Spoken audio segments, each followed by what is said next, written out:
تو میں توجہ دلا رہا ہوں کہ حضور نے جب یہ حدیث پڑھی نا، کانت بنو اسرائیل، کہ بنو اسرائیل میں نبیوں پر نبی آتے رہے، واضح آتے رہے، لا نبی بعدی، میرے بعد کوئی نبی نہیں، وَتَتَكُونُ خُلَفَاءَ، اب نبیوں کی بجائے خلفاء ہوں گے، نبوت کی بجائے خلافت ہوگی۔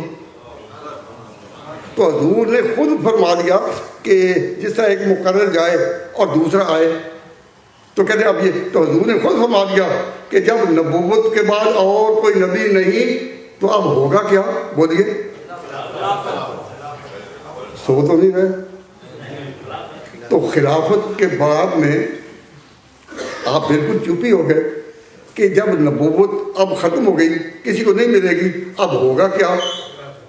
حضور نے خود فرمایا تکونو خلفاء ہوں گے۔ تو معلوم ہوا کہ نبوت کے بعد درجہ کس کا ہے؟ خلافت کا۔ اور لا نبی بعدی، اس کو سمجھنے کے لیے آگے خلافت کو ساتھ جوڑا جائے گا یا نہیں؟ صحابہ نے جب یہ سنا کہ حضور نے نبوت کے بعد جو خلافت کو جوڑا ہے کہ نبوت کے بعد اب خلافت ہوگی، تو انہوں نے سوال کیا، حضور ماذا تأمرنا، ہمیں حکم دیجیے۔ آپ نے فرما تو دیا کہ ختم نبوت کے بعد اب خلافت ہوگی، فرما تو دیا، لیکن ہمیں کیا حکم ہے؟ تو حضور نے فرمایا فو ببیعت الاول فالاول او کما قال، کہ فو ببیعت الاول، کہ جو پھر پہلا خلیفہ ہوگا اس سے وفا کرنا، اس سے وفا کرنا۔ تو اگر حضور کے بعد کسی ایسے خلیفہ کی خلافت کا اندیشہ ہوتا جس سے خلافت پر غصب سے آنا ہے یا ظلم سے آنا ہے، تو حضور وفا کی تعلیم دیتے؟ حضور کا فو ببیعت الاول، کہ میرے بعد جو بھی جانشین ہوگا پہلا، اس سے وفا کرنا۔ معلوم ہوا پہلے کے بے وفا ہونے کا تصور بھی نہیں تھا۔ یہ بات حاشیے خیال میں بھی نہیں گزری کہ جو پہلا ہوگا وہ غاصب اور ظالم بھی ہو سکتا ہے، معاذ اللہ۔ آپ نے فرمایا فو ببیعت الاول فالاول، اور اس کے بعد بھی جو پہلا ہوگا۔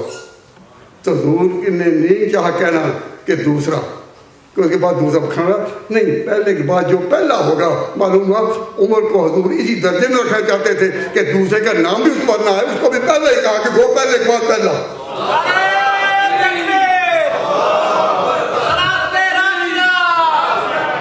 تو جس نبی کی ہاں عمر کا یہ مقام ہو، اب میں بات جو مختصر کرنا چاہتا ہوں، پھر آپ سے عرض کرتا ہوں، حضور نے فرمایا لا نبی بعدی، میرے بعد نبی کوئی نہیں، تو ہوں گے کون؟ ابو بکر عمر۔ بھئی یہ جو حدیث کیا بتا رہی ہے، وہ کون ہوں گے؟ ابو بکر عمر ہوں گے۔ تو جب حضور نے کہہ دیا خود کہ ختم نبوت کے بعد جب میرے بعد نبی نہیں تو آگے ابو بکر ہوں گے، اب آپ ایمانداری سے فیصلہ کریں کہ ختم نبوت کے نعرے میں، ختم نبوت کی تحریک میں، ختم نبوت کی کانفرنس میں، ختم نبوت کی دعوت میں، کیا نبوت سے ابو بکر و عمر کو علیحدہ کیا جا سکتا ہے؟ کیوں؟ اس لیے کہ جس کو پیغمبر نے جوڑا کون توڑے؟